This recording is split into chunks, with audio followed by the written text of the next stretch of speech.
And most people don't understand how incredibly concentrated everything is. We're going to look at a video that I found very interesting, because here's the thing. Those of you that know me know that I have a little brother, and we discuss financial things, political things all the time. And to give you context, he and I are pretty different. He is a career Navy CB who turned recruiter, who loves the Navy and the military. He falls on the conservative side of the spectrum, whereas I'd left that side many years ago. About 14 years ago was when I left the right, I guess you could say. My brother, being surrounded by not just, military, but conservatives for most of his life, including insurrectionists. So, as you can imagine, my anarcho-communist views are scary and in some cases dumb to him. But when I break it down and say things like, so I think we should have universal health care. And he says, yeah, but people need to be educated about how to eat healthy, and then we can give them health care. Now, this is obviously coming from a place of never having to deal with what most Americans have to deal with on a daily basis. Meaning, our income doesn't come from... our income doesn't raise with inflation like it does in the military. Our jobs aren't funded by such a lackadaisical department that they can't even pass an audit while still getting more money every year.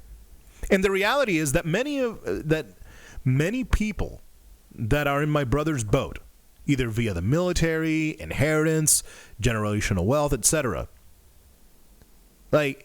those people don't know what it's like to have, and it's not a knock on them, and it's not hating on them.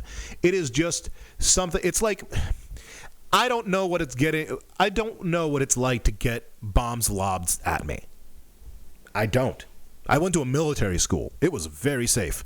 I learned how to work with guns, and I was in 6th grade, and 7th grade, and that was it. Nobody threw bombs at me. Nobody did anything. My brother has had that happen to him, and he's done a lot of. He's always had a good intentions with everything. I never question whether or not his intentions are good, because I always believe, unless he and I are arguing, I believe his actions are all in good faith, or they attempt to be in good faith, and because of that, he's also a very much pick yourself up by your bootstraps type person, even though that is a physical impossibility. You can't pick yourself up by your bootstraps if you are wearing the boots. It is you can't do that. So, but his response, his automatic response is these people. Because of the fact that he doesn't have that, and I'm using him as a placeholder because I love him and he's my brother, and I know that he knows that I don't think he's a bad person by any means, but people have this mentality, and he is a good example because he is a good person that has good intentions and is intelligent. So he at least has the ability to understand some of what we talk about when it comes to the plight of people because of the wealthy. But he underestimates the effect that the wealthy have on the poor. And as a result, and I say, hey, most people can't afford a $400 emergency, people like him will say something to the effect of, it's because most of them are irresponsible. That doesn't make any sense. This is obviously coming from a place where if you haven't had the fear of a layoff during at any time in the year, but especially during the holidays, that is a level of anxiety that I don't wish on anybody. When I say something like, do you think we should have universal health care? He'll say, people need to be educated. Yeah, they need to be educated, but they also need to be given the thing. You need to start from a healthy point, financially, physically, etc. You start from there, and then you're like, okay, don't fuck it up, and this is how you don't fuck it up. We're going to teach you how to make it work. But we don't have that.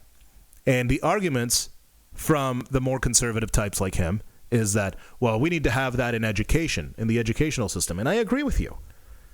I don't need to know what the Pythagorean theorem is before I know how to do my taxes, or how credit works, or how to buy a house, or what an APR is. I don't need to know Ohm's law until I can put together a proper grocery list that is healthy and nutritious and cost effective. Then you can teach me about Pythagorean's theorem. Then you can teach me about how current works and how resistance works. So in that regard, we agree. But what I disagree with is that they have to learn it before they get it, because that's not how it works. When you have a level of cortisol in your brain that like makes you erratic and makes you crazy and makes you make bad decisions because you're anxious, anxiety creates cortisol in your brain, which lowers your IQ. It literally lowers your IQ. You perform worse when you are like that. And so you need to eliminate that. You need to eliminate the fear of having to be homeless. Do you have any idea the number of people that I've spoken to that would go out and ditch their 9-to-5er, but they can't because somehow, for some stupid reason, our healthcare in this country is associated or is attached to our jobs for some stupid reason? The amount of explanation that you need to give to a European or somebody that in another developed nation, any other developed nation, that has free healthcare because they're not spending all of it on bombs to blow up brown people on the other side of the world. By the way, temporary ceasefire happened, and already Pumpkin Spice Palpatine said that he doesn't believe that the ceasefire will hold up. You have any idea how infuriating it is to have your freedom dangled? I don't know. But I can only imagine it is infinitely more infuriating than the way corporations run this country. The people that have the means to live a comfortable life and are still living paycheck to paycheck because of their own doing, and I'm saying this based on a conversation that I had with my brother, but less than 5% of the people that are suffering are doing it completely from their own, out of their own volition. And I know people like that. I know people that have way much money and they're still living paycheck to paycheck, still late on everything, still doing that.